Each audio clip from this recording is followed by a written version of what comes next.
você tem uma questão fundamental, né? Que é o quê?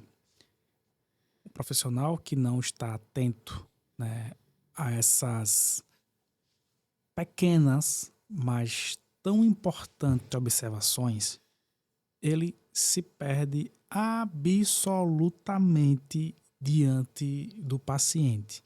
Porque teve uma profissional que eu entrevistei para fazer a contratação dela, né? E ela me disse uma coisa assim que ficou marcado, que não atende crianças, porque quando atende crianças, ela já entendeu que ela precisa atender muito mais os pais do que a criança, né? E isso é um fato.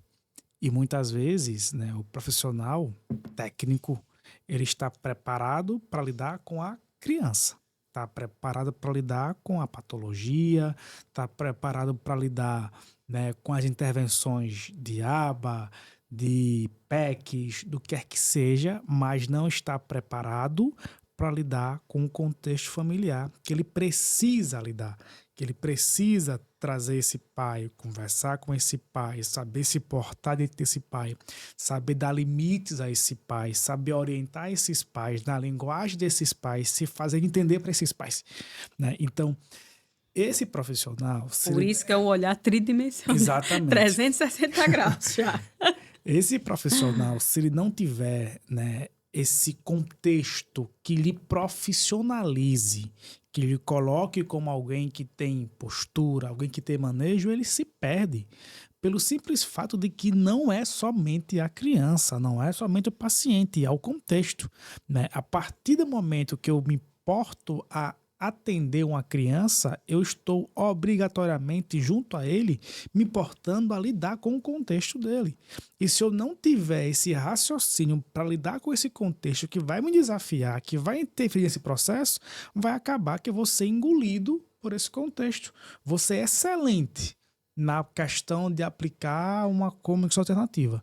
Eu vou ser excelente na questão de fazer a criança montar um quebra-cabeça, mas eu não vou conseguir dar as evoluções adequadas porque tem um contexto me atravessando e eu não estou me atentando, né? Porque vai ter um pai que vou precisar de orientações e que eu não vou saber acessar a linguagem dele para orientá-lo, porque vai ter um pai trazendo para minha sessão, para minha intervenção, uma carga, uma energia, né? E eu não estou sabendo dar esse limite, né? E tudo isso aqui não é a formação em fonoaudiologia. Isso aqui é liderança, né? É visão, Isso. né? E isso é preciso ter uma formação para além dos cursos técnicos, que é importante sim, mas a partir do momento que eu me coloco a atender, eu sou uma líder, né?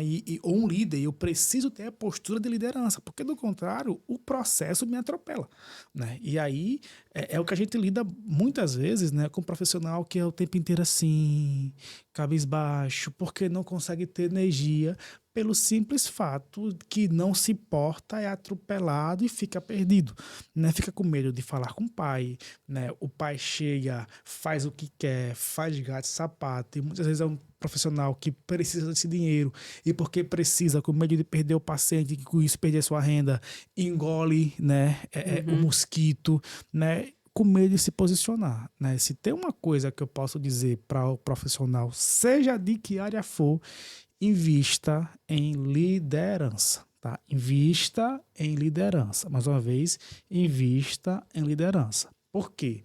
Postura profissional passa por uma postura de liderança, de saber intervir, de saber dar o limite, de ter assertividade, porque do contrário, mais uma vez, o processo vai lhe atropelar e você não vai conseguir desempenhar o técnico em que você é bom.